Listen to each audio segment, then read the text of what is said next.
Ini hari penting, masak penampilan seperti gembel. Kami ini keluarga ternama, nanti tamu malah pada ketawa melihatnya. Put, aku minta maaf. Namaku Putri. Pagi itu, 14 Februari 2024, aku terbangun lebih awal dari biasanya. Bukan karena alarm ponsel yang biasa mengagetkanku setiap pukul 5:30, tapi karena jantungku sendiri yang berdebar tak karuan sejak subuh. Aku merebahkan diri sejenak, menatap langit-langit kamar kontrakan yang catnya mulai mengelupas di beberapa sudut.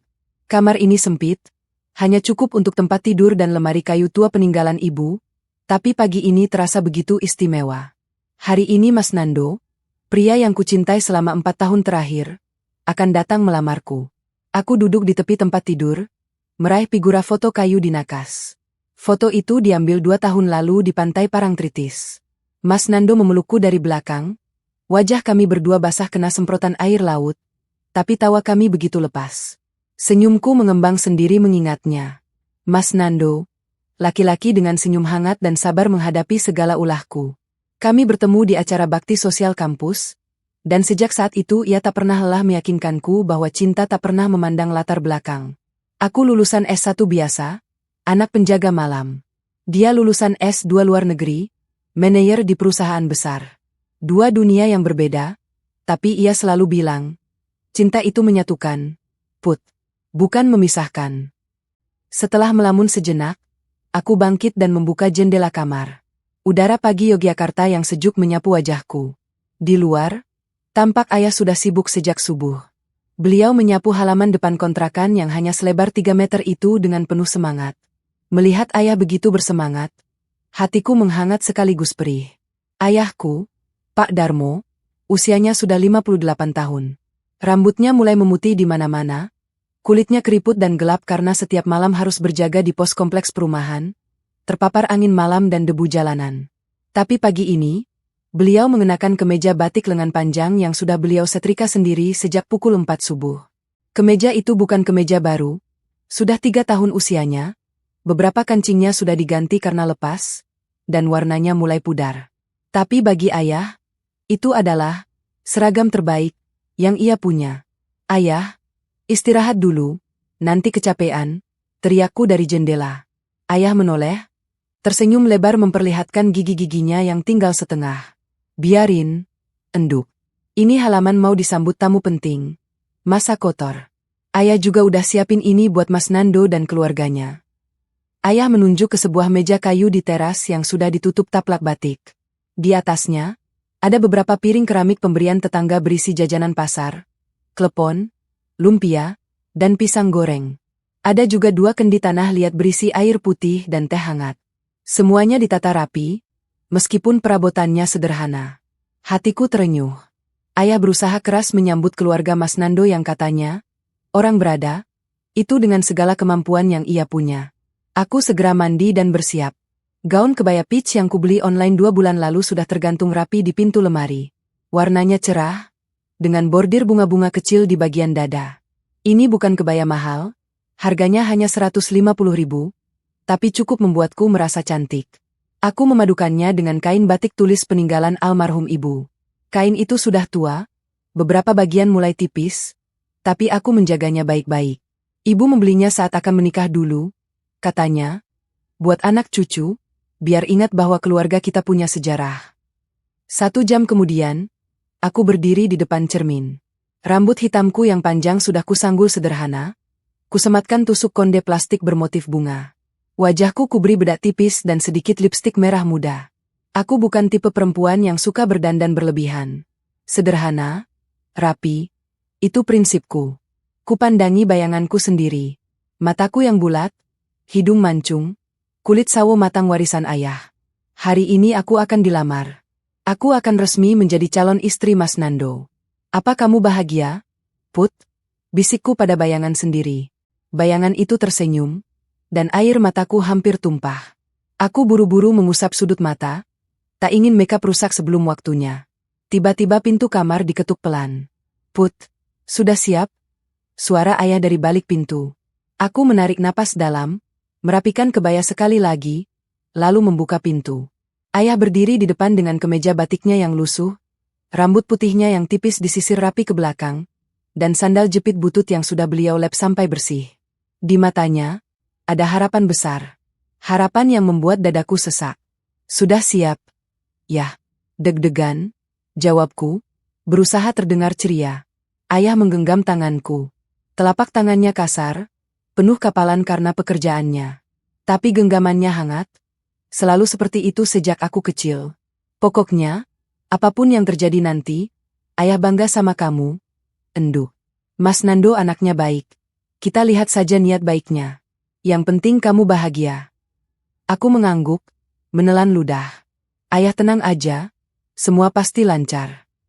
Kami berdua lalu duduk di ruang tamu, menunggu kedatangan mereka. Ruang tamu kontrakan kami memang kecil. Hanya ada satu set kursi tamu rotan yang sudah mulai lapuk, beberapa bantal kecil, dan sebuah meja kayu yang kaki-kakinya sudah tidak sama panjang. Kami harus mengganjalnya dengan koran bekas. Di dinding, terpajang foto almarhum ibu yang sudah dibingkai kayu sederhana. Ibu tersenyum dalam foto hitam putih itu, memakai kebaya sederhana, sama seperti yang aku kenakan sekarang. Rasanya seperti beliau hadir di sini, menemani kami. Kulihat jam dinding yang detaknya terdengar jelas. Pukul 9.15. Mas Nando bilang ia akan tiba sekitar pukul 10. Masih ada 45 menit. Cukup lama untuk membuat perutku mual. Aku bolak-balik merapikan kebaya, mengecek HP, lalu melihat keluar jendela setiap 5 menit.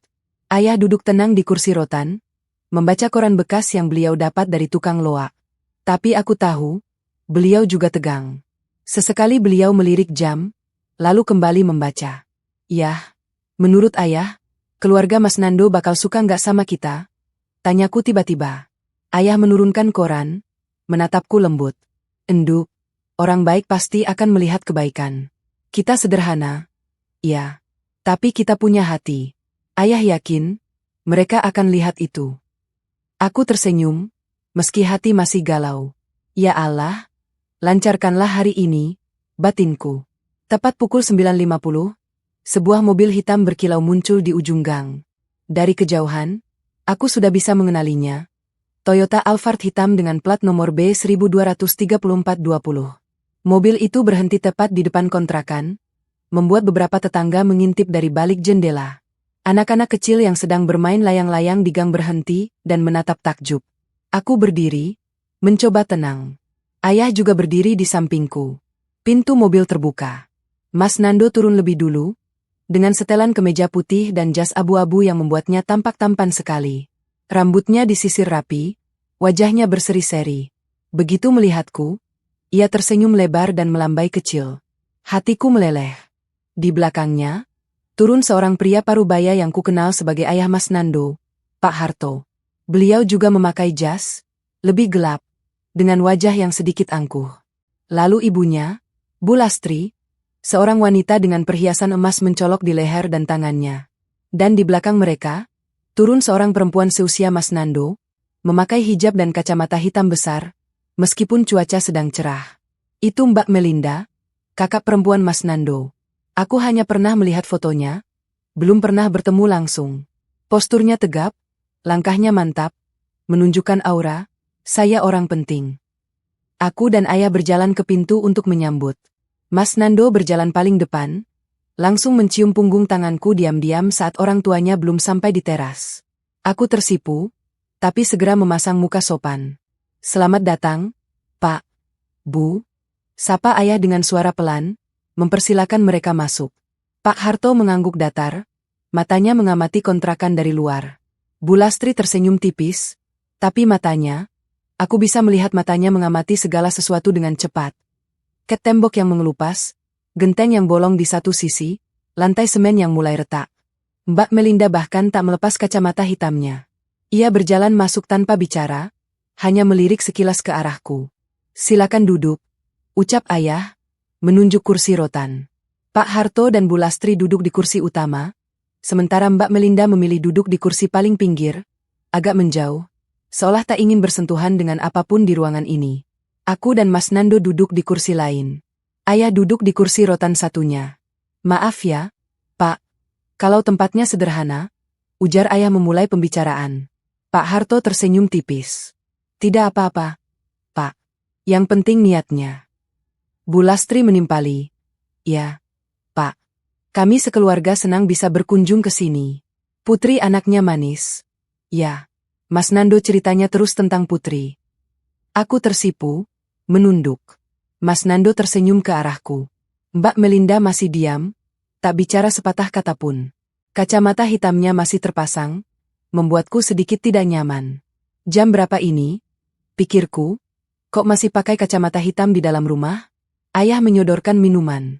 Silakan, Pak, Bu. Ini teh hangat buatan sendiri. Maaf kalau cuma seadanya. Pak Harto menerima dengan sopan. Bu Lastri juga, meski aku melihatnya ragu sejenak sebelum memegang gelas keramik sederhana itu. Mbak Melinda menolak halus. Tidak usah, terima kasih. Saya tidak haus. Ayah mengangguk, tak memaksa. Lalu pembicaraan mengalir tentang hal-hal ringan. Mas Nando bercerita tentang pekerjaannya. Aku bercerita tentang pekerjaanku sebagai staf administrasi. Tapi mataku tak lepas dari Mbak Melinda. Di balik kacamata hitam itu, aku bisa merasakan pandangannya terus mengamati. Bukan amatan ramah, tapi seperti sedang menilai, mengaudit. Sampai akhirnya, tiba saat yang paling mendebarkan. Ayah Mas Nando memberi kode pada putranya. Mas Nando berdiri, lalu membawa sebuah kotak besar berisi seserahan. Ada kue, perhiasan, dan beberapa bingkisan cantik.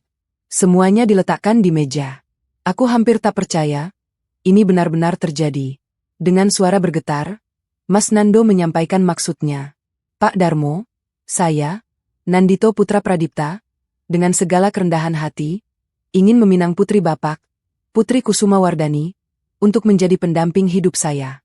Saya berjanji akan menyayangi, melindungi, dan membahagiakannya seumur hidup saya.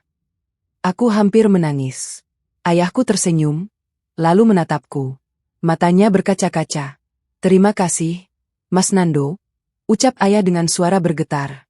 Saya titipkan Putri, semoga bisa menjadi keluarga yang sakinah, mawaddah, warahmah.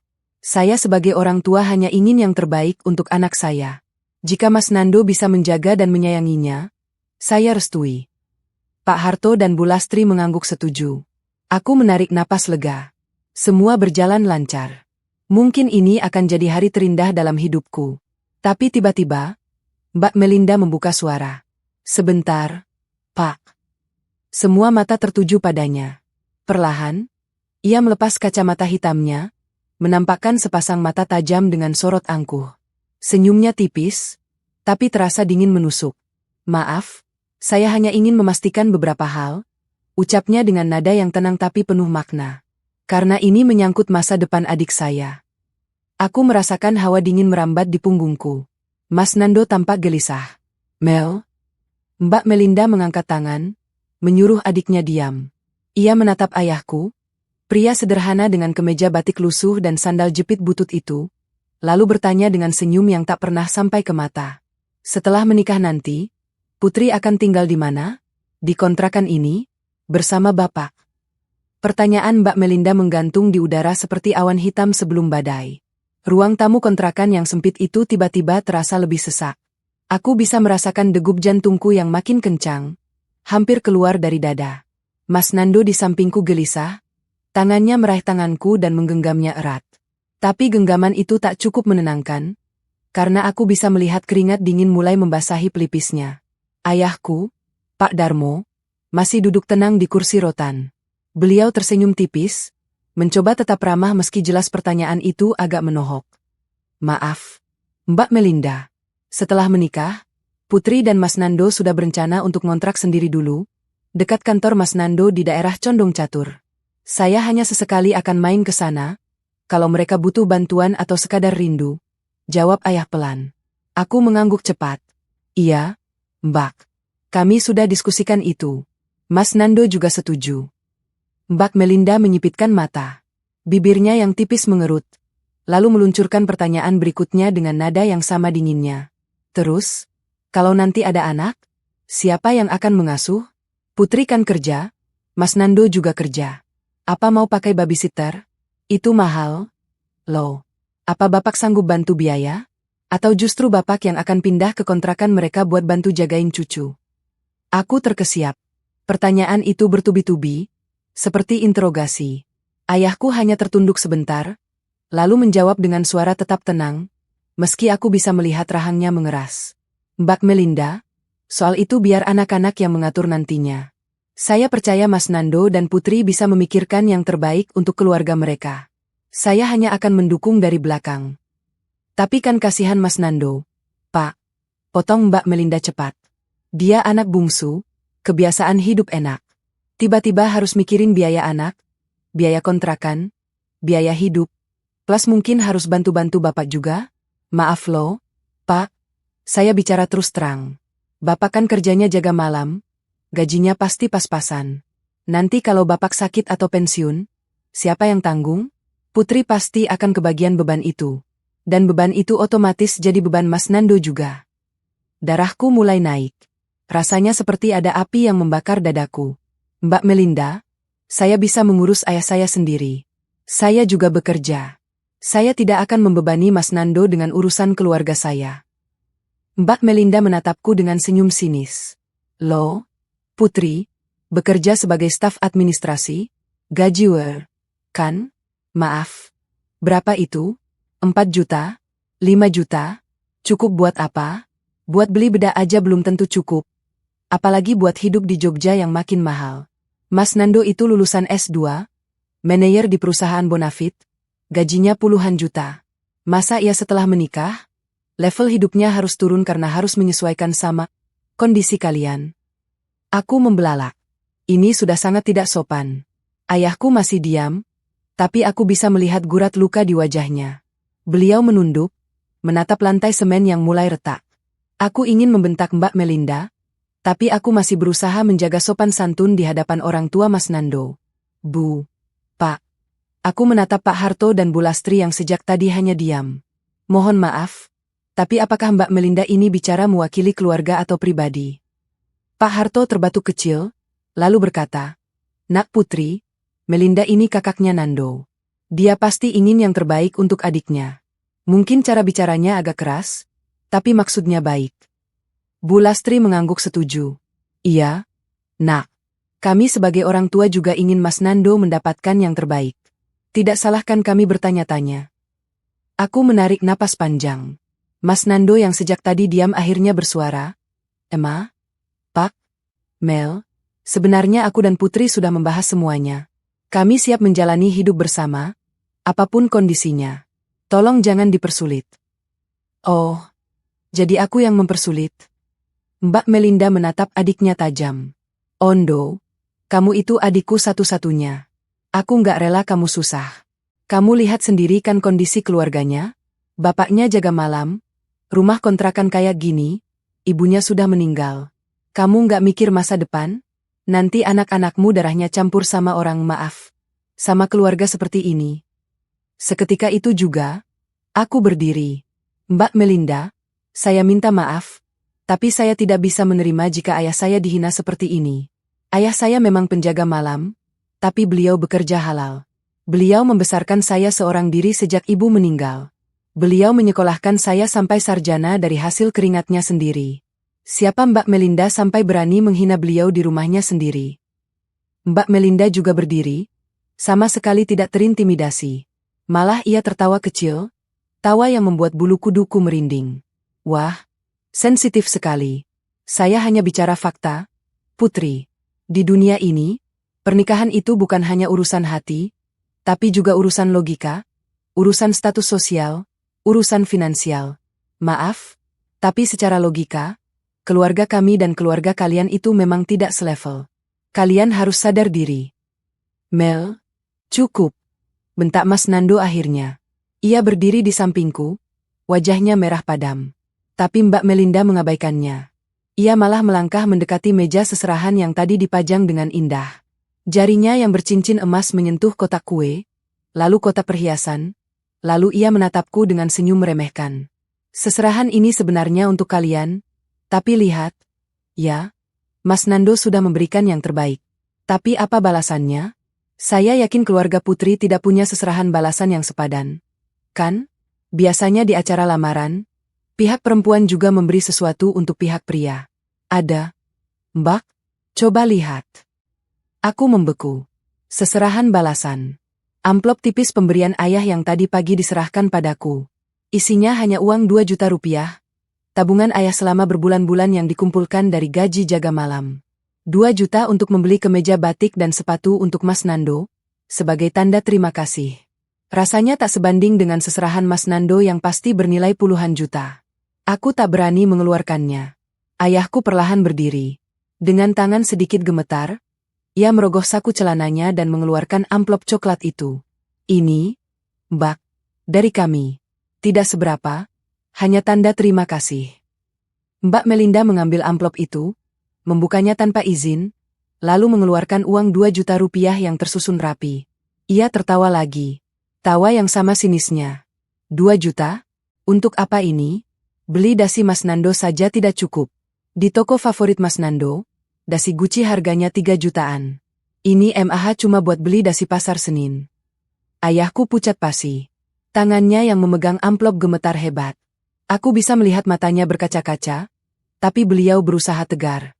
Maaf, Mbak. Saya hanya mampu segitu. Saya tahu ini tidak sebanding, tapi ini dari hati saya. Ah, sudahlah, Pak. Simpan saja uangnya buat beli beras. Ucap Mbak Melinda sambil mengembalikan amplop itu asal-asalan, sampai uangnya berceceran di lantai. 2 lembar uang 50.000 jatuh di lantai semen yang berdebu. Aku menatap uang itu, lalu menatap Mbak Melinda. Mataku panas, air mata hampir tumpah. Tapi lebih dari sedih, aku marah. Marah luar biasa. Aku mengepal tangannya erat-erat. Mas Nando mencoba meraih tanganku, tapi aku menariknya. Tolong ambil uang itu, kataku dengan suara bergetar. Mbak Melinda mengangkat alis. Apa? Ambil? Itu uang bapakmu, bukan uangku. Ambil uang itu dari lantai rumahku. Ulangku, kali ini lebih keras. Kau yang menjatuhkannya, kau yang harus mengambilnya. Bu Lastri berdiri, mencoba melerai. Sudah, Putri. Jangan marah-marah. Melinda, ambil itu, kamu kurang ajar sekali. Mbak Melinda mendengus, tapi akhirnya membungkuk malas-malasan dan mengambil uang-uang itu. Ia meletakkannya di meja seenaknya, lalu menatapku dengan pandangan penuh kebencian. Lihat, sudah saya ambil. Puas? Ejeknya. Sebelum aku sempat menjawab, Mbak Melinda kembali menyerang dengan sasaran baru. Kali ini, matanya tertuju pada ayah yang sejak tadi hanya diam tertunduk. Dan kata-kata selanjutnya seperti palu godam yang menghancurkan hatiku menjadi serpihan kecil. Lihat saja penampilannya, Pak. Batik lusuh, sandal jepit butut, rambut acak-acakan. Memang pantas hadir di acara lamaran anak sendiri? Ini hari penting. Masa penampilan seperti gembel? Aduh, saya jadi malu membayangkan besok kalau acara pernikahan. Bapak duduk di pelaminan dengan wajah dan penampilan seperti itu. Nanti tamu undangan dari keluarga kami pada ngapain? Pasti pada ngakak ngeliat mertua kayak gembel. Apalagi keluarga kami punya nama, keluarga terhormat. Masa ia besan kami cuma penjaga malam yang penampilannya kayak pemulung? Seketika ruangan itu hening. Bukan hening biasa, tapi hening yang menusuk seperti ribuan jarum. Aku bisa melihat wajah ayah yang pucat pasi, seperti orang kehilangan darah. Tangannya yang tadi menggenggam amplop, kini lemas di samping tubuh. Bahunya turun, seolah beban dunia tiba-tiba dipikulnya. Beliau menunduk dalam-dalam, tak berani menatap siapapun. Aku melihat setetes air jatuh dari matanya ke lantai semen. Ayahku menangis.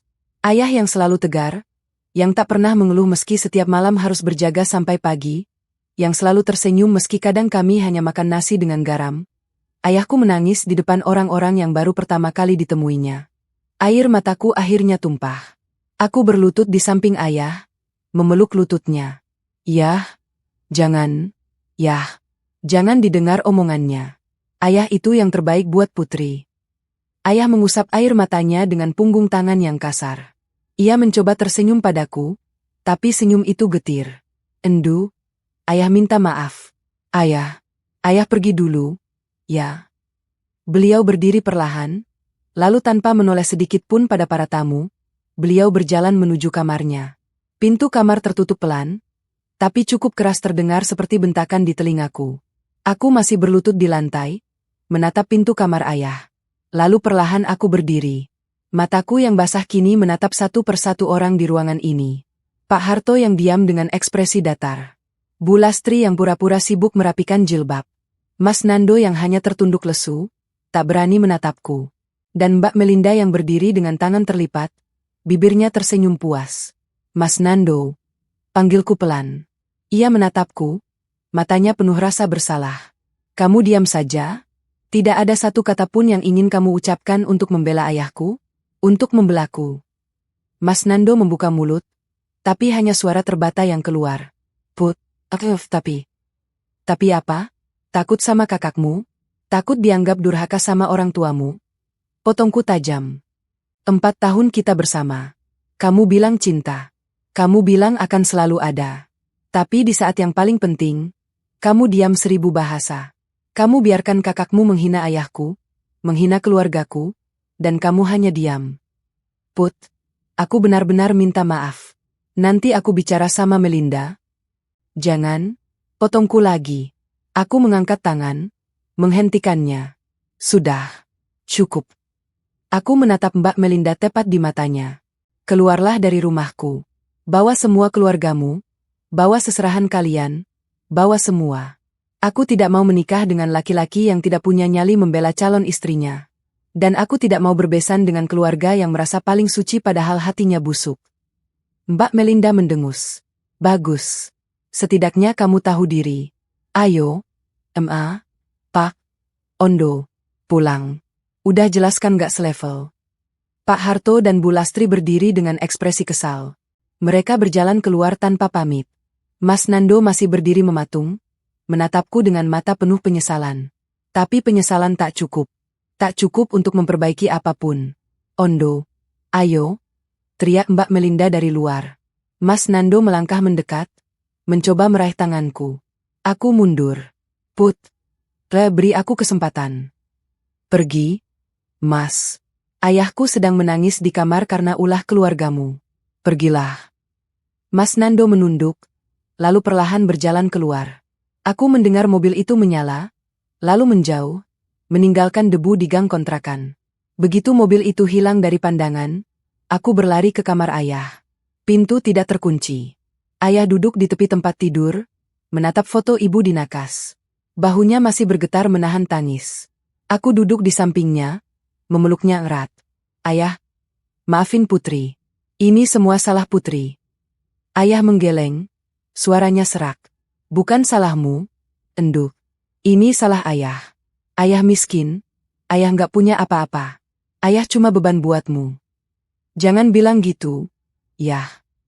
Aku memeluknya lebih erat. Ayah itu segalanya buat Putri. Tanpa ayah, Putri nggak akan jadi siapa-siapa. Ayah itu pahlawan Putri. Kami berdua menangis cukup lama di kamar sempit itu. Di luar, jemuran tetangga berkibar ditiup angin sore. Anak-anak bermain layang-layang seperti biasa. Tak tahu bahwa di dalam kontrakan kecil ini, hati 2 orang hancur berkeping-keping oleh kata-kata tajam seorang perempuan sombong. Malam itu, untuk pertama kalinya dalam hidupku, aku berdoa bukan hanya untuk kebahagiaan, tapi juga untuk keadilan. Bukan balas dendam, tapi keadilan. Seseorang harus bertanggung jawab atas air mata ayahku. Seseorang harus merasakan bagaimana rasanya direndahkan. Aku tak tahu kapan dan bagaimana, tapi aku percaya, karma itu ada. Aku menatap langit-langit kamar yang gelap, berbisik lirih. Tuhan, tunjukkan pada mereka bahwa anak penjaga malam pun punya harga diri. Bahwa ayahku yang disebut gembel itu, suatu hari akan membuat mereka berlutut. Seminggu sudah berlalu sejak hari terburuk dalam hidupku. Tapi rasanya seperti baru kemarin, setiap detail masih melekat jelas di ingatan. Suara tawa sinis Mbak Melinda, wajah pucat ayah yang tertunduk, dan yang paling menyakitkan, diamnya Mas Nando. Diam yang tak pernah bisa kumaafkan. Hari-hari setelah lamaran gagal itu berjalan seperti mimpi buruk yang terus berulang. Aku masih harus bangun pagi, masih harus pergi bekerja, masih harus tersenyum pada rekan kantor seolah tidak terjadi apa-apa. Tapi di dalam, aku hancur. Setiap malam aku terbangun, memikirkan air mata ayah yang jatuh di lantai semen itu. Air mata pria yang selama 58 tahun hidupnya tak pernah kulihat menangis. Kecuali saat ibu meninggal. Ayah berusaha tegar di depanku. Setiap pagi ia bangun lebih awal, membuatkan sarapan sederhana, nasi goreng atau telur ceplok, lalu mengantarku sampai pintu dengan senyum. Tapi aku tahu itu topeng. Aku bisa melihat matanya yang sembab, tanda ia juga menangis di malam hari. Aku bisa mendengar helaan napas panjangnya saat ia pikir aku sudah tidur. 3 hari setelah lamaran, ponselku terus bergetar. Mas Nando. Telepon, pesan, telepon lagi.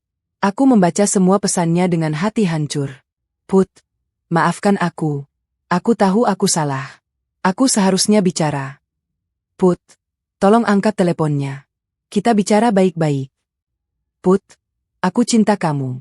Jangan hancurkan hubungan kita karena kesalahan yang bisa diperbaiki. Put, Melinda sudah minta maaf padaku. Dia sadar sudah kelewatan.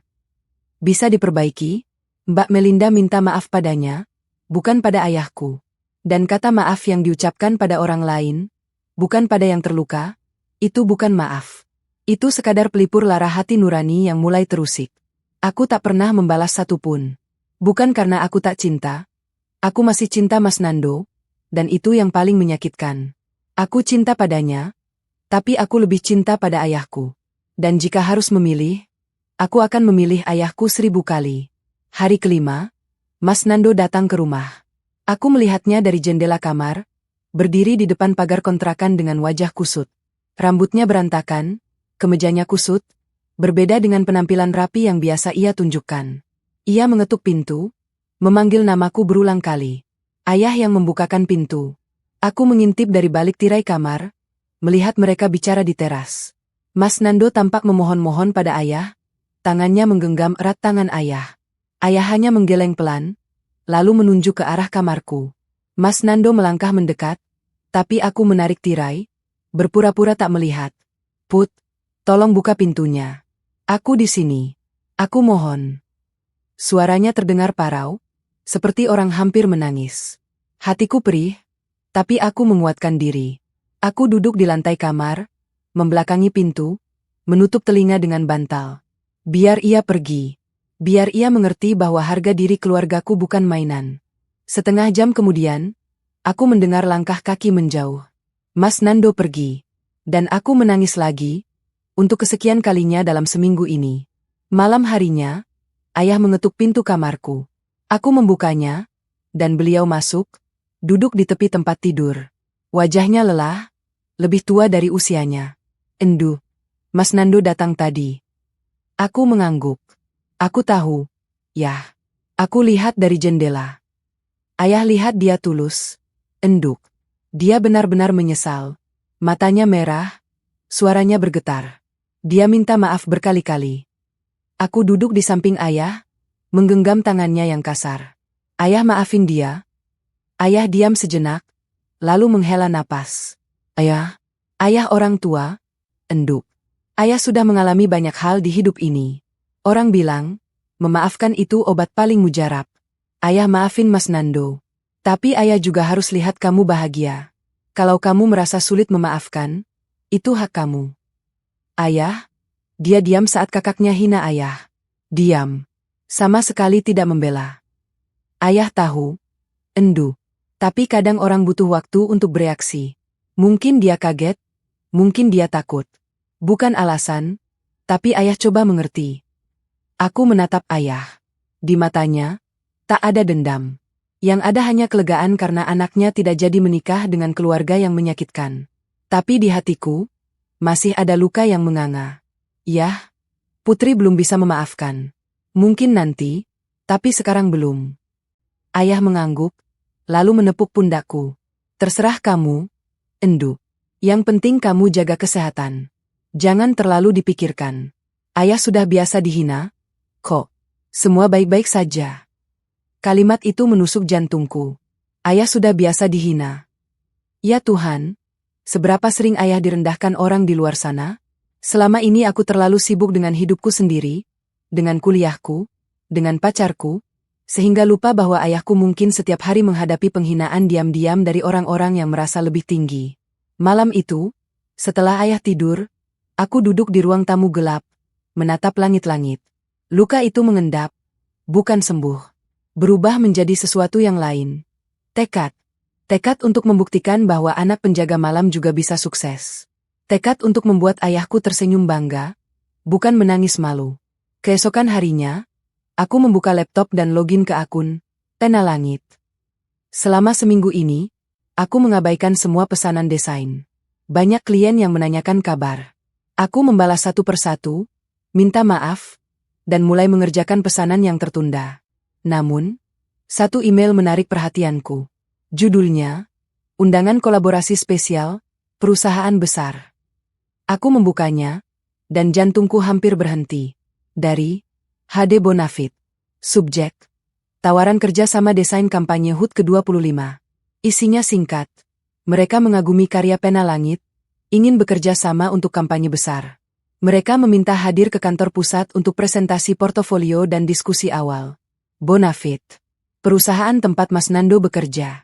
Perusahaan tempat Mbak Melinda bekerja. Aku membaca email itu berulang kali, mencoba mencerna. Tuhan, apa ini jawaban dari doaku? Apa ini kesempatan yang Engkau berikan? Jari-jariku mengetik balasan dengan mantap. Saya bersedia. Tolong kirimkan detail jadwal pertemuan. Saat tombol kirim tertekan, aku tahu hidupku akan berubah. Entah menjadi lebih baik atau lebih rumit. Tapi satu hal yang pasti, aku tidak akan menyia-nyiakan kesempatan ini. Untuk ayah. Untuk harga diri kami. 2 hari kemudian, aku mendapat balasan. Pertemuan dijadwalkan hari Senin, pukul 10 pagi, di kantor pusat Bonafit. Aku harus datang dengan portofolio lengkap dan proposal konsep awal. Aku menatap kalender di dinding. Senin, 26 Februari 2024. Tepat 2 minggu setelah hari lamaran terkutuk itu. 2 minggu setelah air mata ayah jatuh di lantai. Sepertinya takdir punya rencana lain. Malam itu aku bekerja lembur, menyiapkan portofolio terbaikku. Di sela-sela itu, ponselku bergetar lagi. Mas Nando. Kali ini bukan telepon atau pesan biasa, tapi kiriman foto. Aku membukanya dengan ragu. Foto itu adalah tangkapan layar percakapan dia dan Mbak Melinda. Isinya membuatku terkesiap. Mbak Melinda menulis, Ondo, udah lupain aja cewek itu. Keluarganya nggak level. Aku lagi siapin proyek besar di kantor, kampanye HUT. Kalau sukses, aku naik jabatan. Kita akan undang orang-orang penting. Bayangin aja kalau adik iparku cuma anak penjaga malam. Malu banget. Mas Nando membalas, Mel, jaga omongan. Putri baik. Mbak Melinda, baik tapi miskin? Buat apa? Hidup itu butuh uang. Ondo, bukan butuh kebaikan. Kebaikan nggak bisa beli mobil mewah. Di bawah tangkapan layar itu, Mas Nando menulis pesan panjang. Put, maaf aku kirim ini. Aku ingin kamu lihat sendiri siapa kakakku sebenarnya. Aku sudah berantem besar dengannya kemarin. Aku bilang, aku akan tetap memperjuangkanmu meskipun dia tidak setuju. Aku minta kamu lihat. Aku berubah. Aku tidak akan diam lagi. Tolong, beri aku satu kesempatan. Aku membaca pesan itu berulang kali. Lalu aku melihat lagi tangkapan layar percakapan mereka. Mbak Melinda dan proyek besar. Kampanye HUT. Bonafit. Senyum tipis terukir di bibirku. Ini bukan kebetulan. Ini bukan sekadar proyek. Ini adalah panggung yang Tuhan sediakan.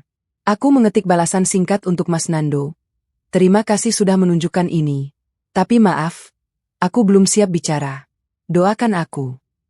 Lalu aku mematikan ponsel dan kembali fokus pada portofolio.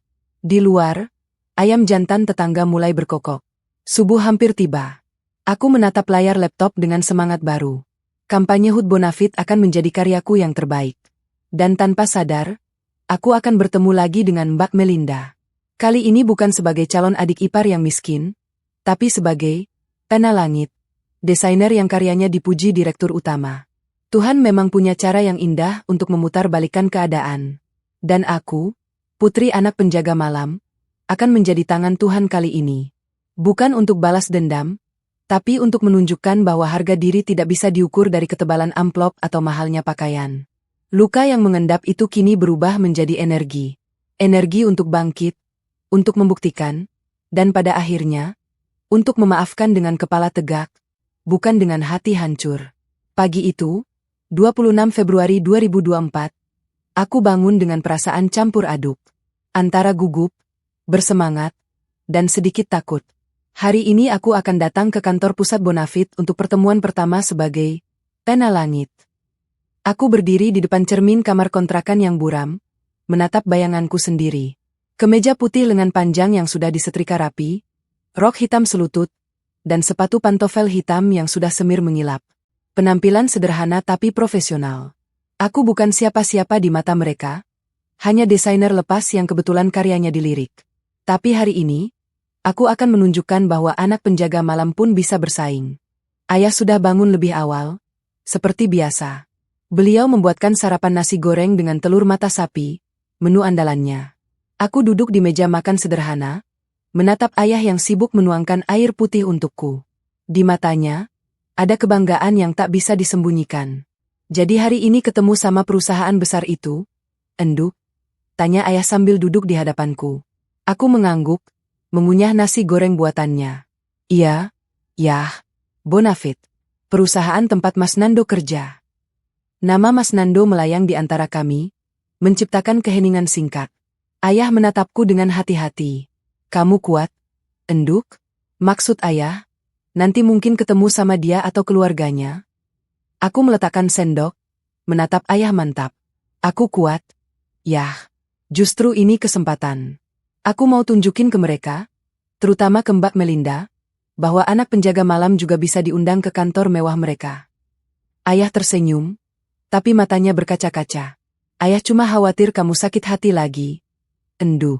Ayah nggak tega lihat kamu nangis. Aku meraih tangan ayah, menggenggamnya erat. Ayah, Putri nangis bukan karena sakit hati, tapi karena lihat ayah dihina. Sekarang, Putri mau buat ayah bangga. Mau ayah lihat sendiri, suatu hari mereka akan minta maaf. Ayah tak menjawab, hanya mengusap kepalaku lembut seperti saat aku kecil dulu. Pukul 8:30, aku berangkat naik bus kota. Perjalanan dari kontrakan di daerah Bantul ke kantor Bonafit di Sleman memakan waktu hampir 1 jam. Bus kota yang penuh sesak, berdesakan dengan ibu-ibu yang bawa belanjaan dan bapak-bapak yang mau ke pasar. Tapi aku tak peduli. Pikiranku penuh dengan strategi, dengan konsep desain yang sudah kusiapkan, dengan jutaan kemungkinan yang akan terjadi. Turun di halte dekat kantor Bonafit, aku berjalan kaki menuju gedung pencakar langit itu. Gedung Bonafit menjulang tinggi dengan kaca-kaca berkilau yang memantulkan sinar matahari. Di depannya, ada taman kecil dengan air mancur dan patung modern. Orang-orang lalu lalang dengan setelan rapi, membawa laptop dan kopi Starbucks. Dunia yang sangat berbeda dengan kontrakan kecilku di Bantul. Aku menarik napas dalam, lalu melangkah masuk. Resepsionis dengan seragam biru menyambutku ramah. Selamat pagi, Mbak. Ada keperluan? Selamat pagi. Saya Putri Kusuma Wardani, dari Pena Langit. Ada pertemuan dengan tim humas jam 10. Mata resepsionis itu berbinar. Oh, Mbak Putri, Pena Langit. Saya penggemar karya Mbak. Loh, desain poster untuk kampanye lingkungan itu keren banget. Aku tersenyum, sedikit terkejut. Terima kasih banyak. Silakan masuk, Mbak. Nanti Mbak Lina dari humas akan menjemput. Aku duduk di lobi yang mewah, dikelilingi orang-orang yang sibuk dengan ponsel dan laptop masing-masing. Tak lama, seorang wanita muda berambut pendek dengan kacamata bulat mendekat. Mbak Putri, saya Lina, tim humas. Selamat datang di Bonafit. Kami berjabat tangan, lalu ia mengantarku ke lantai 15, tempat divisi humas berkantor. Sepanjang perjalanan dengan lift kaca, aku bisa melihat pemandangan kota Jogja dari ketinggian. Jantungku berdegup kencang. Ruangan pertemuan itu modern, dengan meja kaca panjang dan kursi kulit putih. Di ujung meja, duduk seorang wanita yang membuat jantungku hampir berhenti. Mbak Melinda. Dengan setelan blazer abu-abu, rambut tertutup hijab bermerek, dan ekspresi dingin yang sama seperti 2 minggu lalu. Ia sedang membaca dokumen, belum menyadari kedatanganku. Tapi begitu Lina mempersilakanku duduk, Mbak Melinda mengangkat wajah. Dan pertemuan mata itu terjadi. Wajahnya berubah. Dari dingin menjadi kaget, lalu berubah menjadi tidak percaya. Mulutnya terbuka sedikit, matanya membelalak. Kamu. Aku tersenyum sopan, duduk di kursi dengan tenang. Selamat pagi, Mbak Melinda. Terima kasih sudah mengundang saya. Mbak Melinda masih terpaku. Lina tampak bingung melihat reaksi rekannya. Mbak Mel kenal sama Mbak Putri. Mbak Melinda tak segera menjawab. Ia menatapku tajam, mencoba mencerna situasi. Akhirnya ia berkata dengan suara dipaksakan tenang. Kenal. Teman adik saya. Wah, kebetulan sekali. Jadi Mbak Putri ini desainer yang karyanya dipuji Pak Dirut. Lina tampak senang. Mbak Putri, tim Humas Bonafit dipimpin Mbak Melinda. Beliau yang akan jadi kontak utama selama proyek ini. Aku mengangguk, masih tersenyum. Saya senang bisa bekerja sama. Mbak Melinda tak membalas senyumku. Ia menatapku dengan campuran antara curiga, kesal, dan mungkin sedikit takut. Tapi ia profesional, setidaknya berusaha. Baik, kita mulai rapatnya. 2 jam berikutnya, aku mempresentasikan portofolio dan konsep awal kampanye. Aku bicara dengan percaya diri, menunjukkan karya-karya terbaikku, menjelaskan visi dan ide. Lina terlihat terkesan, sesekali mengangguk dan mencatat. Tapi Mbak Melinda, ia duduk dengan tangan terlipat, sesekali menyela dengan pertanyaan yang agak menjebak. Jadi, Mbak Putri, desain ini pasti butuh biaya besar. Apa Mbak yakin budget kami cukup? Tanyanya dengan nada meremehkan. Aku menjawab tenang. Saya sudah pelajari budgetnya dari brief yang dikirim. Semua konsep saya sesuaikan dengan anggaran, Mbak. Saya terbiasa bekerja dengan keterbatasan. Terbiasa bekerja dengan keterbatasan? Ulang Mbak Melinda sinis. Ya, saya bisa bayangkan. Lina melirik Mbak Melinda heran, tapi tak berkomentar. Aku memilih mengabaikan sindiran itu. Aku di sini bukan untuk terpancing emosi. Aku di sini untuk menunjukkan kualitas. Rapat selesai. Lina berjabat tangan denganku hangat. Mbak Putri, saya secara pribadi sangat suka dengan konsepnya. Nanti saya koordinasikan dengan Mbak Melinda, lalu kami kabari untuk tahap selanjutnya. Terima kasih, Mbak Lina. Saya tunggu kabarnya. Saat aku beranjak pergi, Mbak Melinda memanggil. Putri, tunggu sebentar. Aku berhenti, menoleh. Lina sudah keluar lebih dulu. Ruangan itu hanya berdua kami. Mbak Melinda mendekat, menatapku dari atas ke bawah. Kamu sengaja, ya, mendaftar ke sini karena tahu aku di sini. Aku tersenyum tipis. Mbak Melinda, saya tidak mendaftar. Perusahaan Mbak yang mengundang saya. Mungkin karena karya saya dianggap layak. Atau mungkin ini yang namanya takdir. Mbak Melinda mendengus. Apapun itu, ingat ya, ini proyek profesional. Jangan bawa-bawa urusan pribadi. Aku akan tetap profesional. Tentu, Mbak. Saya juga profesional. Saya tidak akan mencampur adukan urusan. Aku menatapnya tepat di mata. Tapi Mbak Melinda, satu pesan saya. Tolong jaga bicara. Karena di ruang rapat nanti, semua orang akan mendengar. Jangan sampai reputasi Mbak sebagai pemimpin tim hancur hanya karena tidak bisa mengendalikan emosi. Mbak Melinda membelalak. Tapi aku sudah berbalik dan melangkah keluar. Di lift, aku menghela napas lega. Pertarungan pertama dimenangkan. Tapi ini baru awal. 2 hari kemudian, kabar baik datang. Proyekku diterima. Aku resmi ditunjuk sebagai desainer utama kampanye HUT ke-25 Bonafit. Nilai kontraknya, aku hampir pingsan saat melihat angka di dokumen itu. Cukup untuk melunasi kontrakan setahun, membeli sawah lagi untuk ayah, bahkan menabung untuk modal usaha. Malam itu, aku pulang dengan membawa oleh-oleh bakpia untuk ayah. Beliau sedang duduk di teras, membaca koran bekas seperti biasa. Begitu melihatku, beliau tersenyum. Gimana, Endu? Aku duduk di sampingnya, menyandarkan kepala di bahunya. Diterima, yah, proyeknya jalan. Dan Mbak Melinda dia yang jadi atasannya. Ayah terdiam, lalu menghela napas. Kamu kuat, Enduk. Insya Allah kuat. Yah, doain aja. Malam itu, aku membuka laptop dan mulai bekerja. Di sisi lain layar, aku membuka akun media sosial Mbak Melinda, sesuatu yang tak pernah kulakukan sebelumnya. Foto-fotonya penuh dengan gaya hidup mewah, liburan ke Eropa, tas branded, mobil baru. Semua pamer kekayaan. Dan di bawah salah satu fotonya, ada komentar dari temannya. Mel, proyek Bonafit gimana? Katanya kamu jadi ketua tim. Mbak Melinda membalas, aman. Tim baru, desainer baru. Tapi semuanya terkendali. Nanti hasilnya bakal spektakuler. Doainnya. Aku tersenyum. Ya, Mbak. Doain saya juga. Doain agar saya bisa menyelesaikan proyek ini dengan gemilang. Dan doain juga agar suatu hari nanti, Mbak sadar bahwa yang disebut gembel, itu bisa lebih bermartabat daripada yang sombong. Aku mematikan laptop, menatap langit-langit kamar. Jati diri yang tersembunyi ini, pena langit, adalah senjataku. Dan Mbak Melinda tak tahu, bahwa di balik desain-desain indah itu, ada hati seorang anak yang ingin membalaskan harga diri ayahnya. Bukan dengan dendam, tapi dengan karya. Dengan prestasi. Dengan membuktikan bahwa kemuliaan tidak diukur dari harga pakaian, tapi dari isi kepala dan hati. Hari pertama kerja sama resmi dimulai. Aku tiba di kantor Bonafit pukul 7:30 pagi, lebih awal dari jadwal pertemuan pukul 9. Aku ingin menunjukkan profesionalisme, juga ingin mempelajari medan pertempuran baruku. Lobi gedung masih sepi, hanya beberapa petugas kebersihan yang menyapu dan membersihkan kaca.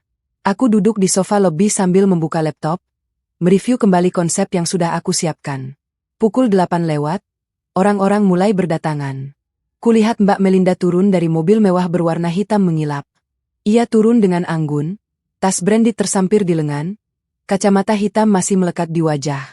Langkahnya tegap, high heelsnya berdetak di lantai marmer. Aku memperhatikan dari kejauhan, betapa berbeda dunia kami. Tapi aku tak iri. Aku hanya ingin ia tahu, bahwa aku juga punya dunia yang tak kalah berharga. Mbak Melinda melintas di depanku tanpa melihat. Ia terlalu sibuk dengan ponselnya. Tapi tiba-tiba ia berhenti, lalu berbalik. Kacamata hitamnya turun sedikit, matanya menyipit mengenaliku. "Kamu sudah datang?" tanyanya datar. "Selamat pagi, Mbak Melinda. Saya datang lebih awal biar siap sebelum rapat." Ia mendengus kecil, lalu berjalan menuju lift tanpa mengajakku. Aku tersenyum sendiri, lalu mengikuti beberapa langkah di belakang. Di dalam lift, ia berdiri di depan, aku di belakang. Hening. Hanya suara lift yang naik. Di lantai 15, Mbak Melinda keluar lebih dulu. Ia menunjuk sebuah ruangan kecil di pojok. "Kamu bisa nunggu di ruang tamu situ. Aku mau briefing tim dulu." Aku mengangguk, masuk ke ruangan yang dimaksud. Ruangan itu sempit, hanya berisi sofa panjang dan meja bundar dengan beberapa majalah perusahaan. Aku duduk sabar, membuka laptop lagi. Setengah jam berlalu. 1 jam. Tak ada yang memanggilku. Aku mulai curiga. Apakah ini strateginya? Membiarkanku menunggu sampai frustrasi? Aku memutuskan keluar, mencari ruang rapat. Lewat koridor, aku mendengar suara Mbak Melinda dari ruangan yang pintunya sedikit terbuka. Ia sedang rapat dengan timnya. Jadi desainernya masih muda, baru pertama kerja sama dengan perusahaan sebesar Bonafit. Kita harus supervisi ketat. Jangan sampai hasilnya mengecewakan. Saya sudah lihat portofolionya. Biasa saja. Mungkin kita perlu siapkan cadangan kalau dia gagal. Aku mengepalkan tangan. Biasa saja, katanya. Padahal Pak Dirut sendiri yang memuji karyaku. Tapi aku tak boleh terpancing. Aku kembali ke ruang tunggu, duduk tenang. 15 menit kemudian, Lina muncul dengan wajah sedikit kesal.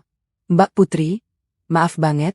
Mbak Melinda lupa ngasih tahu kalau rapat diundur setengah jam. Katanya Mbak Putri sudah datang dari tadi." Aku tersenyum, meski tahu itu sengaja. "Tidak apa-apa, Mbak Lina. Saya manfaatkan waktu untuk merevisi konsep." Lina menghela napas. "Aduh, maaf banget. Ayo, sekarang kita masuk." Rapat akhirnya dimulai. Di ruangan itu, selain Mbak Melinda dan Lina, ada 3 orang tim kreatif lainnya. Aku mempresentasikan konsep detail untuk kampanye. Ada desain logo spesial HUT ke-25, ilustrasi untuk media sosial, video animasi, hingga desain merchandise.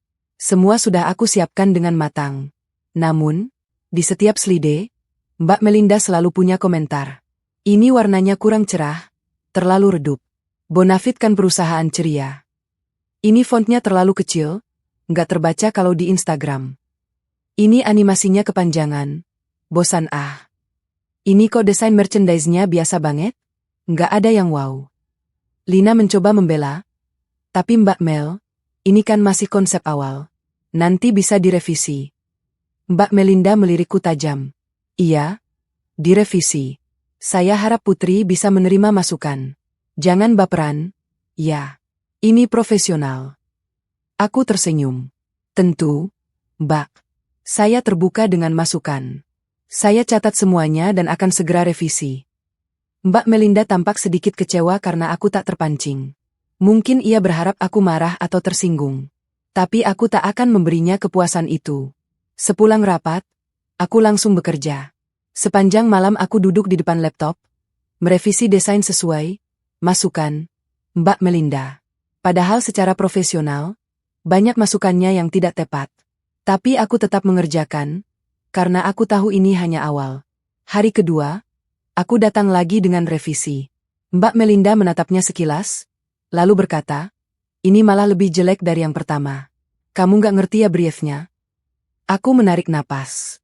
Baik, Mbak. Tolong dijelaskan, bagian mana yang kurang tepat, biar saya bisa perbaiki sesuai yang Mbak mau.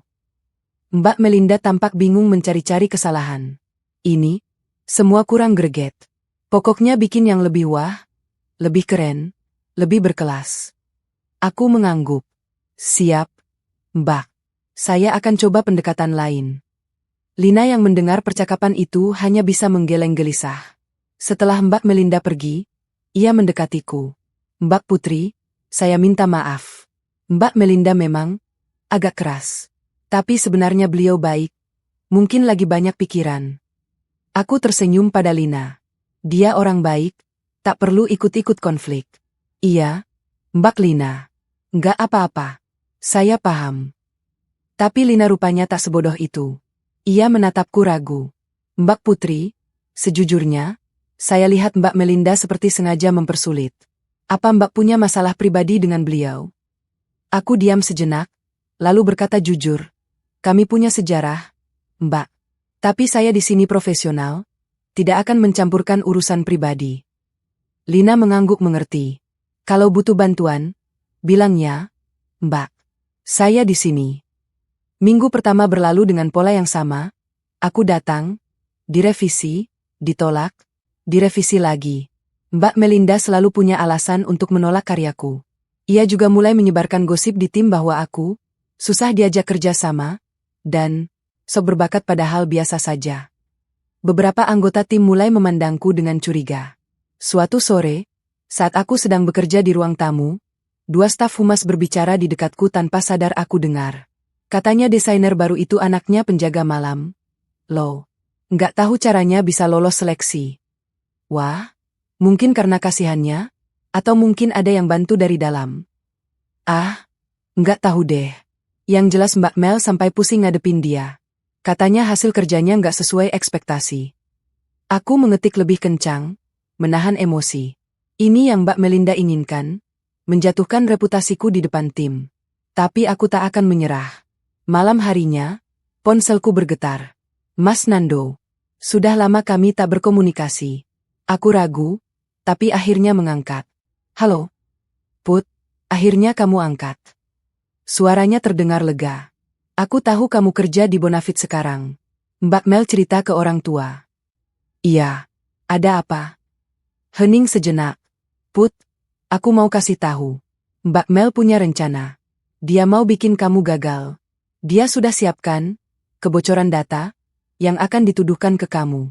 Katanya dia mau menjatuhkan kamu di depan Pak Dirut. Darahku berdesir. Maksudnya? Mungkin dia akan menuduh kamu bocorin konsep kampanye ke pihak luar. Dia sudah siapkan bukti palsu. Aku nggak tahu detailnya, tapi aku dengar dia ngomong sama temannya di telepon.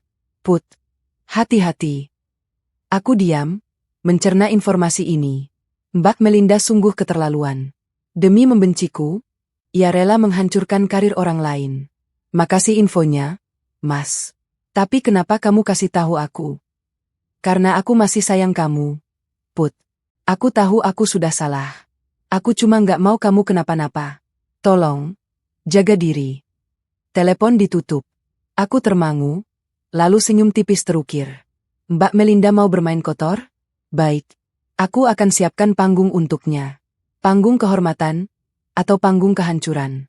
Esoknya, Aku mulai bekerja dengan strategi baru. Setiap revisi aku dokumentasikan, setiap email aku screenshot, setiap pertemuan aku rekam suaranya, dengan izin, untuk keperluan dokumentasi pribadi yang kuselipkan dalam perjanjian.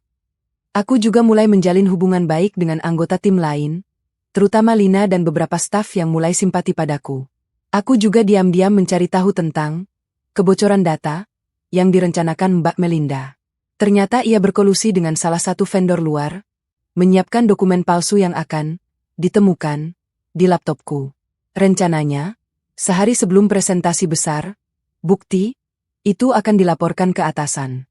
Malam-malamku kini dipenuhi dengan persiapan ganda, menyempurnakan desain, dan menyiapkan tameng dari serangan Mbak Melinda. Aku bekerja sampai pukul 2 pagi setiap hari. Mata kadang perih, punggung pegal, tapi semangatku tak padam. Di sela kelelahan, aku teringat ayah. Kulihat fotonya yang kupajang di samping laptop. Pria sederhana dengan senyum tulus itu adalah sumber kekuatanku. Suatu hari nanti, aku akan membawanya ke gedung mewah ini. Bukan sebagai tamu, tapi sebagai orang yang dihormati. Hari ke-12 proyek, Mbak Melinda memanggilku ke ruangannya.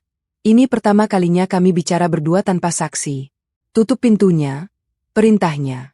Aku menurut, lalu duduk di hadapannya. Ia menatapku tajam, mencoba mengintimidasi.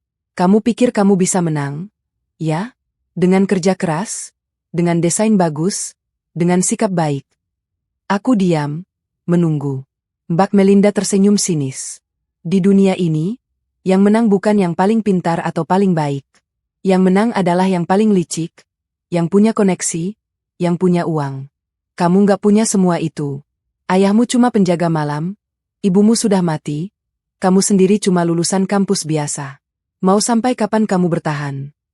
Aku menarik napas panjang, lalu berkata tenang, Mbak Melinda, saya di sini bukan untuk bersaing dengan Mbak. Saya di sini untuk bekerja, menyelesaikan proyek yang dipercayakan pada saya.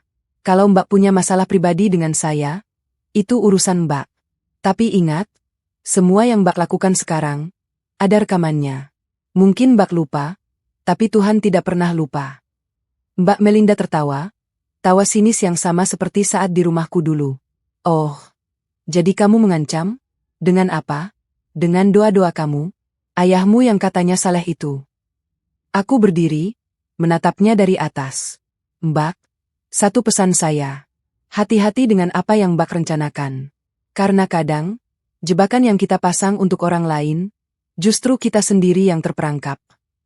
Aku keluar dari ruangannya dengan kepala tegak. Di koridor, aku berpapasan dengan Lina yang tampak cemas. Mbak Putri, Mbak Mel ngomong apa? Kok Mbak kelihatan tegang? Aku tersenyum tipis.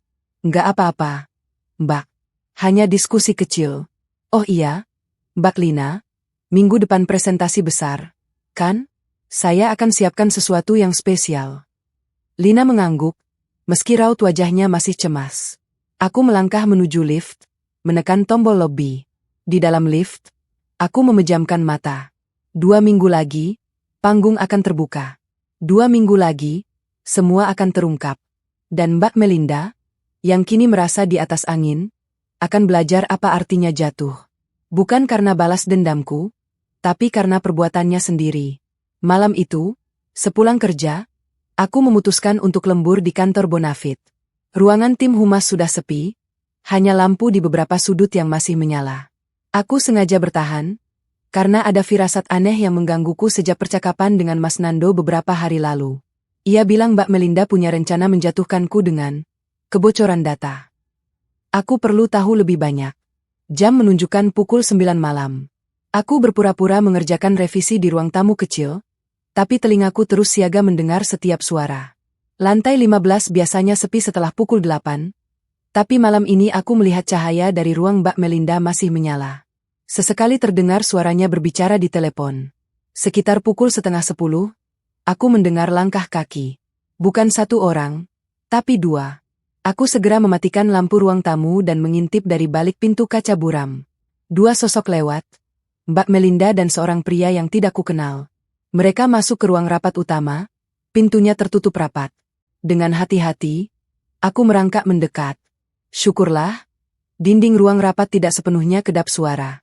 Aku menempelkan telinga di celah pintu. Jadi gini rencananya, Mas Rian. Suara Mbak Melinda terdengar jelas. Kamu sebagai vendor percetakan akan melaporkan bahwa ada kebocoran desain dari pihak internal. Katanya desain kampanye kita sudah bocor ke kompetitor. Pria bernama Rian itu tertawa kecil. Gampang, Mbak Mel. Tapi buktinya apa? Perusahaan pasti minta bukti. Itu sudah saya siapkan. Lihat ini. Aku membayangkan Mbak Melinda menunjukkan sesuatu. Ini adalah desain palsu yang mirip dengan karya asli Putri. Saya akan menaruh file ini di laptopnya minggu depan, sebelum presentasi besar. Nanti kamu tinggal bilang dapat info dari sumber terpercaya bahwa desain Bonafit sudah bocor, dan tunjukkan, bukti, bahwa file itu ada di laptopnya. Terus, Mbak Mel amannya? Nggak ketahuan. Saya sudah atur semuanya. Laptop Putri sering ditinggal di ruang tamu saat dia ke toilet atau ambil minum. Aku punya akses ke sana. Cukup beberapa menit, file sudah terkirim. Nanti saya hapus jejaknya. Aku mengepalkan tangan. Sungguh licik rencana ini. Mbak Melinda rela menghancurkan karir orang lain demi kepuasan pribadi. Tapi Mbak Mel, kalau ketahuan, risiko saya gede. Bisa masuk penjara itu. Tenang, Mas Rian. Kalau berhasil, proyek percetakan Bonafit tahun depan akan saya kasih ke kamu. Omsetnya miliaran. Mas, pilih mana? Risiko kecil atau untung besar? Hening sejenak, lalu Rian berkata, "Oke, saya ikut. Tapi Mbak Mel harus jamin saya aman." Jamin. Aku punya kenalan di internal. Pokoknya rencana ini beres. Percakapan itu berlanjut ke teknis, tapi aku sudah cukup mendengar. Aku segera merangkak kembali ke ruang tamu, menyalakan lampu, dan berpura-pura bekerja dengan tenang. Beberapa menit kemudian, Mbak Melinda dan Rian keluar. Mereka terkejut melihat lampu ruang tamu menyala. "Putri, kok masih di sini?" Suara Mbak Melinda sedikit bergetar. Panik. Aku menoleh pura-pura kaget. "Oh, Mbak Melinda. Saya lagi ngerjain revisi, nggak terasa sudah malam. Ini mau pulang." Mata Mbak Melinda menyipit curiga. "Dari tadi di sini?" "Iya, Mbak. Laptop saya lemot, jadi bolak-balik save. Mau saya matikan dulu?" Aku pura-pura sibuk dengan laptop. Rian menatapku dengan pandangan aneh, lalu berkata, "Mbak Mel, saya duluan." "Ya, nanti kita kabari lebih lanjut." Setelah Rian pergi, Mbak Melinda masih berdiri di depanku. "Kamu dengar sesuatu, Putri?" Aku menatapnya polos.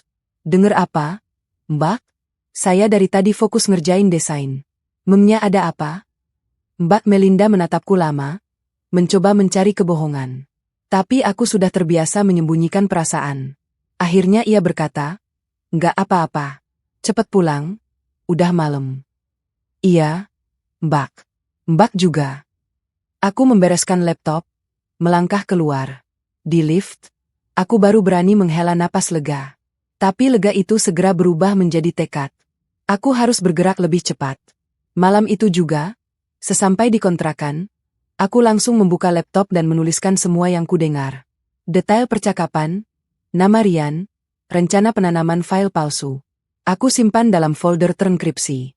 Lalu aku berpikir, bagaimana cara membalikan keadaan? Esok harinya, aku memutuskan mendekati Lina. Di kantin saat makan siang, aku sengaja duduk bersamanya. "Mbak Lina, saya mau curhat, tapi tolong ini antara kita berdua." Lina menatapku serius. "Ada apa, Mbak Putri?"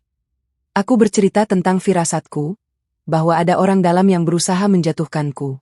Aku tak menyebut Mbak Melinda langsung, hanya bilang ada pihak tertentu. Lina mendengarkan dengan saksama.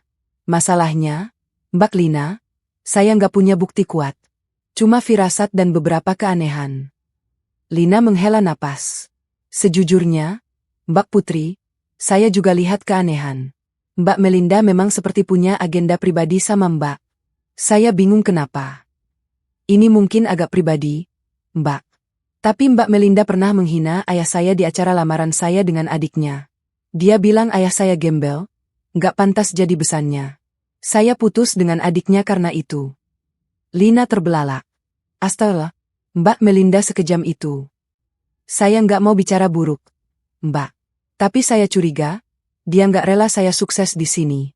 Makanya dia mempersulit. Lina menggenggam tanganku. Mbak Putri, saya bantu. Katakan apa yang bisa saya bantu. Aku tersenyum lega. Akhirnya ada sekutu. 2 hari kemudian, aku mulai menjalankan rencana balik. Pertama, aku membeli USB berukuran kecil dan memasang software keylogger di laptop kantor yang biasa kupakai. Bukan untuk mencuri data, tapi untuk merekam aktivitas mencurigakan. Kedua, aku mulai menyimpan semua file penting di cloud pribadi, bukan di laptop, dengan backup ganda. Laptop hanya kugunakan untuk bekerja, file asli selalu kuhapus setelah dikirim ke cloud. Suatu sore, saat aku pura-pura ke toilet, aku melihat Mbak Melinda masuk ke ruang tamu tempat laptopku tergeletak. Dari balik pintu toilet, aku mengintip.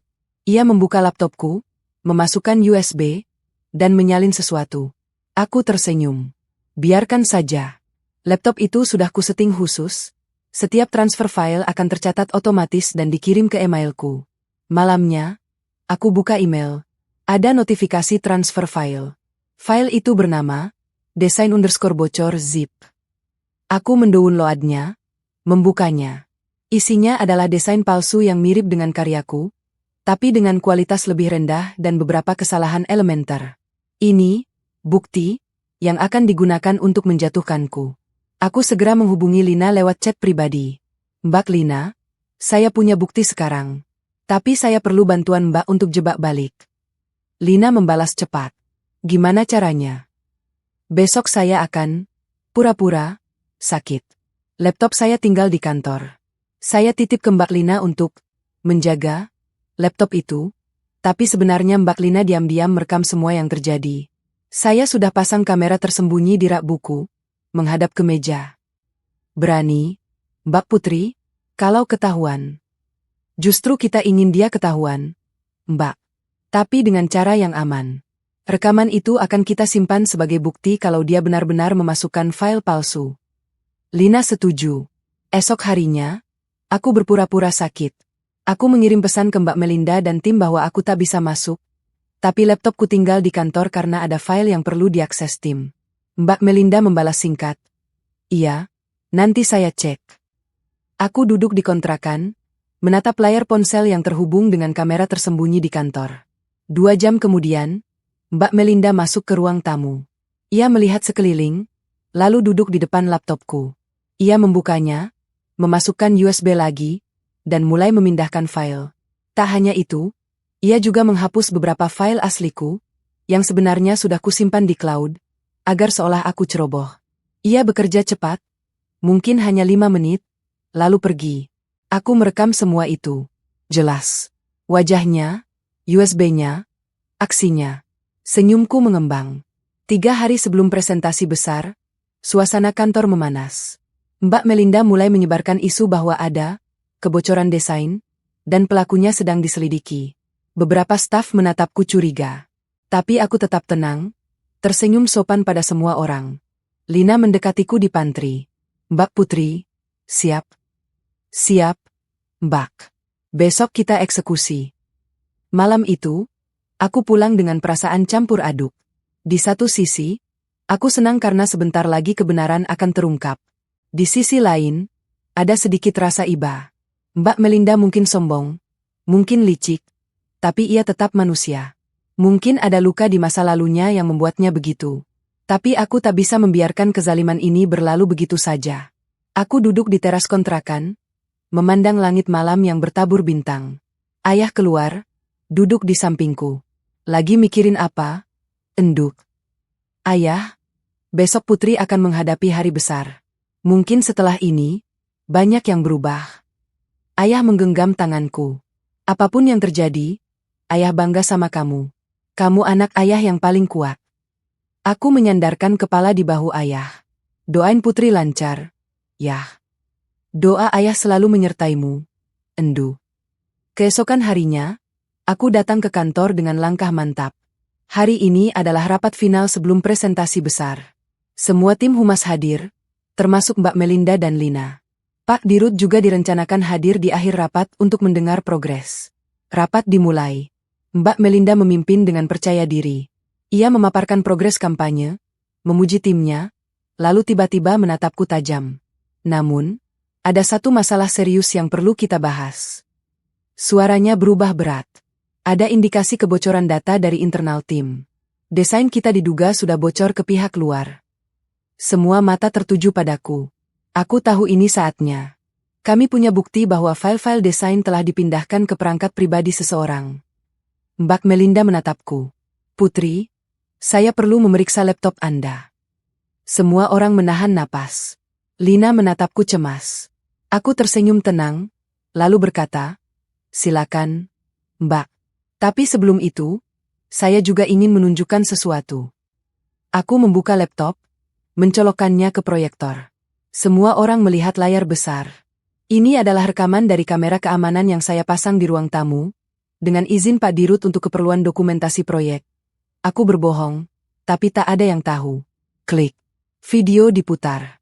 Jelas terlihat Mbak Melinda masuk ruang tamu, duduk di depan laptopku, memasukkan USB, memindahkan file, lalu menghapus beberapa file lain. Wajahnya terlihat jelas. Tangannya bergerak cepat. Ruangan hening. Mbak Melinda pucat pasi. Itu rekayasa. Aku memutar video sekali lagi, memperlambat di bagian di mana ia memasukkan USB. Mbak Melinda, itu USB yang mana? Boleh kami periksa? Mbak Melinda meraih tasnya, tapi Lina lebih cepat mengambil USB yang mencolok di saku tas itu. Ini, Mbak? Lina mencolokkannya ke laptop. File-file di dalamnya terbuka. Desain palsu dengan nama, desain_bocor zip. Dan juga beberapa file asli yang dihapus dari laptopku. Pak Dirut yang baru masuk dan menyaksikan adegan itu, angkat bicara. Bu Melinda, apa penjelasan Anda? Mbak Melinda gemetar. Mulutnya terbuka, tapi tak ada suara keluar. Untuk pertama kalinya, aku melihat wanita sombong itu benar-benar ketakutan. Dan di dalam hatiku, aku berbisik. Ini baru awal, Mbak. Sebentar lagi giliran ayahku yang akan kau hadapi. Ruangan rapat itu hening membeku. Semua mata tertuju pada Mbak Melinda yang berdiri terpaku di tempat. Wajahnya pucat pasi seperti mayat hidup.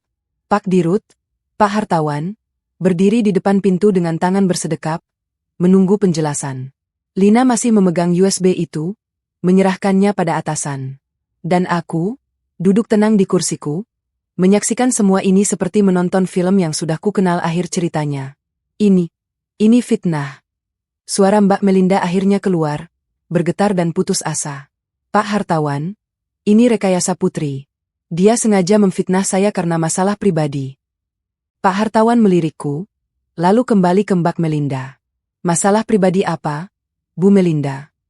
Mbak Melinda membuka mulut, tapi kemudian terdiam. Ia sadar, apapun yang ia katakan akan memperburuk posisinya. Tapi aku tak akan diam. Jika ia mau bermain kotor, aku siap membuka semuanya di hadapan orang banyak. Pak Hartawan, kalau diizinkan, saya ingin menjelaskan latar belakang masalah ini. Ucapku tenang. Pak Hartawan mengangguk. Silakan, Putri. Saya ingin dengar dari kedua belah pihak. Aku berdiri, menatap Mbak Melinda dengan pandangan datar. Semua bermula sebulan lalu. Pak, saya dan adik Mbak Melinda, Mas Nando, hendak melangsungkan lamaran. Namun, saat acara lamaran itu berlangsung di rumah kontrakan saya yang sederhana, Mbak Melinda menghina ayah saya. Beberapa orang di ruangan itu tersentak. Lina menutup mulut. Pak Hartawan mengerutkan kening. Ayah saya memang hanya penjaga malam, Pak. Beliau tidak punya baju bagus, hanya kemeja batik lusuh dan sandal jepit butut. Tapi beliau adalah ayah terbaik yang pernah saya miliki. Beliau membesarkan saya seorang diri sejak ibu meninggal, bekerja keras membiayai kuliah saya hingga sarjana. Suaraku sedikit bergetar, tapi aku kuatkan. Tapi Mbak Melinda menyebut ayah saya gembel. Ia bilang penampilan ayah saya memalukan, dan keluarga mereka tidak selevel dengan kami. Lamaran itu gagal, dan ayah saya menangis di kamar selama berhari-hari. Ruangan semakin hening. Beberapa staf wanita mulai terlihat berkaca-kaca. Mbak Melinda tertunduk, tak berani menatap siapapun. Awalnya saya pikir, saya akan mengubur sakit hati itu. Tapi ternyata Mbak Melinda belum puas. Begitu tahu saya bekerja di sini sebagai pena langit, Ia berusaha menjatuhkan saya. Ia mempersulit revisi, menyebarkan gosip, dan akhirnya merencanakan konspirasi ini. Ia bekerja sama dengan vendor bernama Rian untuk menanam file palsu di laptop saya, lalu menuduh saya membocorkan data. Pak Hartawan menatap Mbak Melinda dengan tajam. Bu Melinda, apa benar ini? Mbak Melinda masih diam, tubuhnya gemetar hebat. Tangan Lina menyodorkan ponselnya. Pak, ini bukti percakapan Mbak Melinda dengan vendor itu. Saya dapat dari Mbak Putri. Pak Hartawan membaca pesan-pesan itu. Wajahnya merah padam. Bu Melinda, Anda sudah mencoreng nama baik perusahaan. Konspirasi, penipuan, pencemaran nama baik. Ini semua bisa dipidanakan. Mbak Melinda akhirnya jatuh berlutut di lantai. Air matanya tumpah, tangisnya pecah. Pak Hartawan, saya minta maaf. Saya hanya tidak rela adik saya menikah dengan orang miskin. Saya khawatir masa depannya hancur, saya. Jadi Anda rela menghancurkan masa depan orang lain demi kekhawatiran Anda? Potong Pak Hartawan dingin. Anda pikir dengan menjatuhkan Putri, adik Anda akan selamat? Justru Anda mempermalukan keluarga sendiri. Mbak Melinda menangis terseduh-seduh. Ia merangkak mendekatiku, mencoba meraih kakiku. Putri, maafkan aku salah, aku minta maaf. Aku mundur selangkah. Hatiku perih melihatnya, tapi tak cukup perih untuk melupakan air mata ayah. Mbak Melinda, maaf itu mudah diucapkan. Tapi luka yang kau buat pada ayahku, pada keluargaku, tidak bisa sembuh hanya dengan kata maaf. Pak Hartawan menghela napas panjang. Bu Melinda, saya dengan ini memberhentikan Anda dari posisi Kepala Humas, efektif hari ini. Anda akan menjalani pemeriksaan internal, dan jika terbukti bersalah, kami tidak akan segan mengambil tindakan tegas, termasuk pemutusan hubungan kerja. Untuk sementara, Anda cuti. Mbak Melinda terisak, mencoba meraih lengan Pak Hartawan, tapi beliau menarik tangannya. Jangan mempermalukan diri lebih jauh, Bu. Bangun dan keluar. Dua petugas keamanan masuk dan mengangkat Mbak Melinda yang hampir tak bisa berdiri. Sebelum keluar, ia sempat menoleh ke arahku. Matanya kosong, penuh penyesalan. Aku hanya diam, tak memberinya reaksi apapun. Setelah Mbak Melinda keluar, Pak Hartawan menatapku dengan pandangan berbeda. Penuh hormat. Putri, saya minta maaf atas kejadian ini. Saya tidak menyangka ada konspirasi seperti ini di perusahaan kami. Anda adalah talenta berbakat yang kami butuhkan, dan perlakukan seperti ini tidak seharusnya terjadi. Saya hanya ingin bekerja dengan tenang, Pak. Saya tidak mencari masalah. Pak Hartawan tersenyum. Dan Anda akan mendapatkannya. Mulai hari ini, Anda saya tunjuk sebagai kepala desain kreatif untuk proyek ini, langsung di bawah supervisi saya. Tidak ada lagi intervensi dari pihak manapun. Lina akan jadi mitra Anda. Lina tersenyum lebar. Beberapa staf lain bertepuk tangan.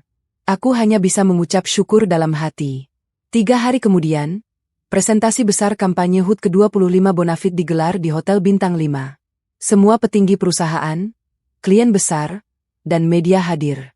Aku berdiri di belakang panggung, mengenakan kebaya modern berwarna biru langit yang kubeli khusus untuk acara ini. Rambutku disanggul rapi, make up tipis tapi elegan. Aku bukan lagi putri anak penjaga malam yang dihina di rumah kontrakan. Malam ini, aku adalah pena langit, desainer yang karyanya akan dilihat ribuan orang. Lina memegang tanganku. Siap, Mbak Putri. Aku menarik napas dalam. Siap. Panggung terbuka. Lampu sorot menyala. Aku melangkah keluar dengan percaya diri. Di hadapanku, ratusan pasang mata menatap. Dan di barisan paling depan, kulihat Pak Hartawan tersenyum bangga. Selamat malam, para hadirin sekalian. Saya Putri Kusuma Wardani, atau dikenal sebagai Pena Langit, desainer di balik kampanye HUT ke-25 Bonafit. Tepuk tangan menyambut. Aku memulai presentasi dengan slide pertama. Karya-karyaku muncul satu persatu di layar lebar.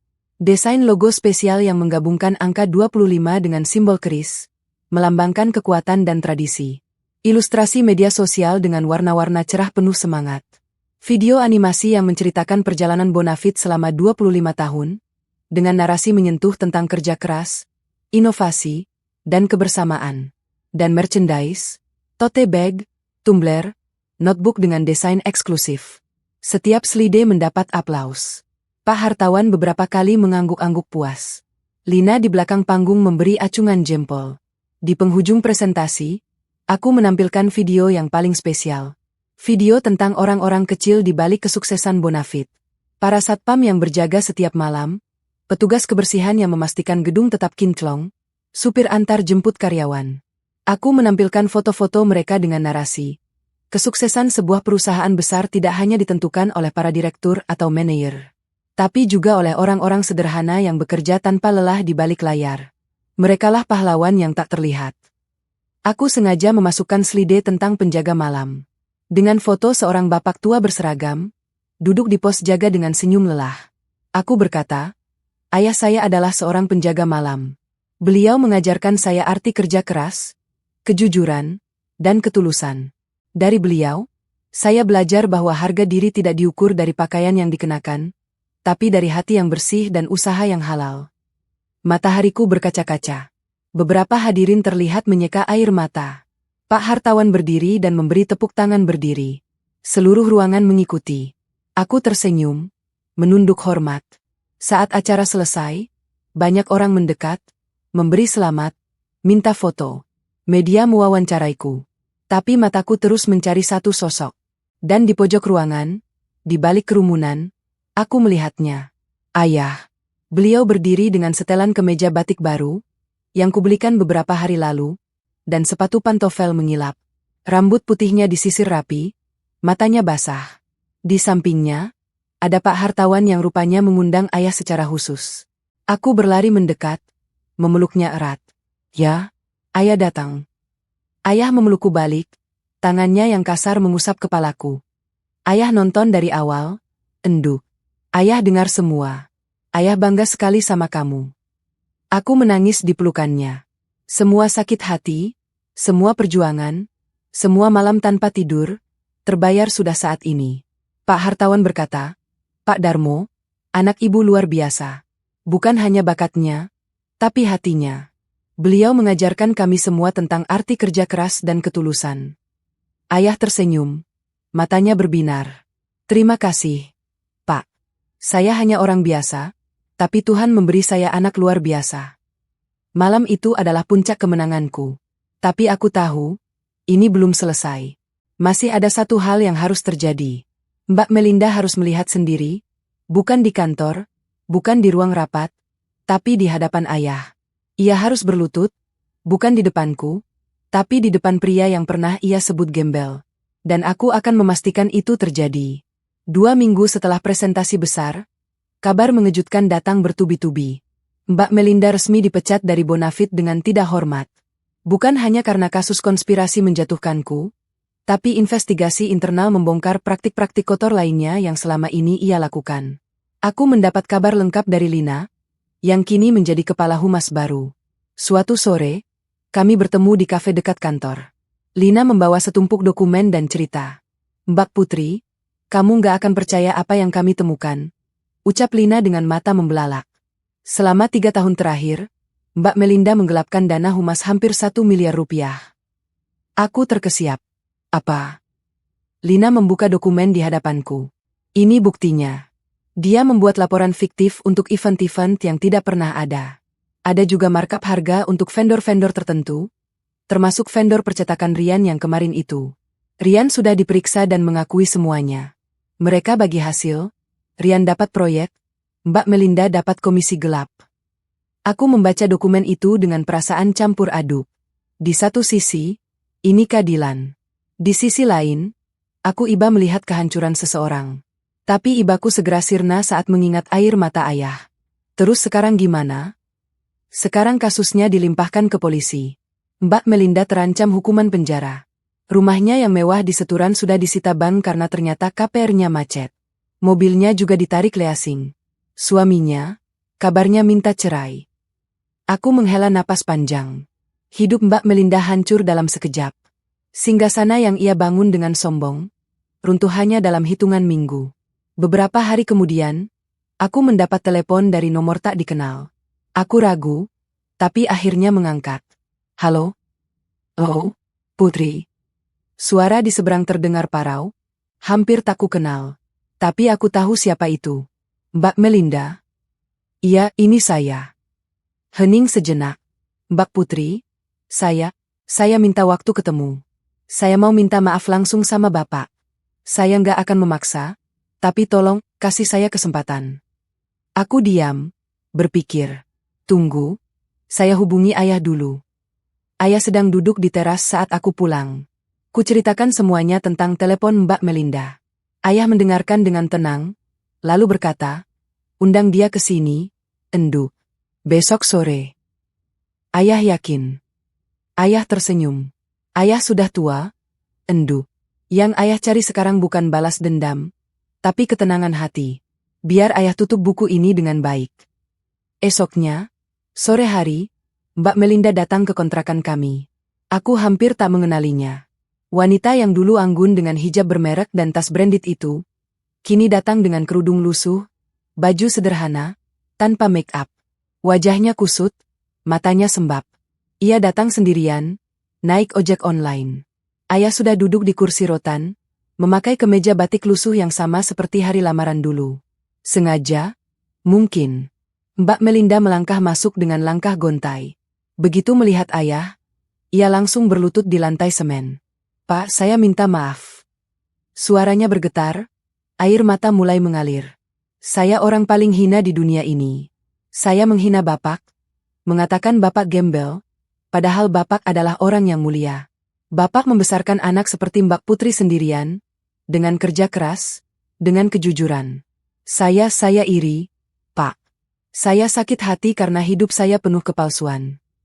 Ayah diam, menatapnya dengan mata teduh. Mbak Melinda terus bicara, seperti air bah yang jebol. Saya punya suami kaya, tapi dia selingkuh di belakang saya. Saya punya jabatan tinggi, tapi saya dapat dengan cara curang. Saya pamer kekayaan, tapi semua itu hasil korupsi. Saya merasa hebat, padahal saya hampa. Dan saat melihat Bapak dan Putri yang sederhana tapi bahagia, saya iri, Pak. Saya sakit hati, lalu saya lampiaskan dengan kebencian. Aku tertegun. Pengakuan ini tak kuduga. Mbak Melinda merangkak mendekat, menunduk dalam. Pak, saya sudah kehilangan segalanya.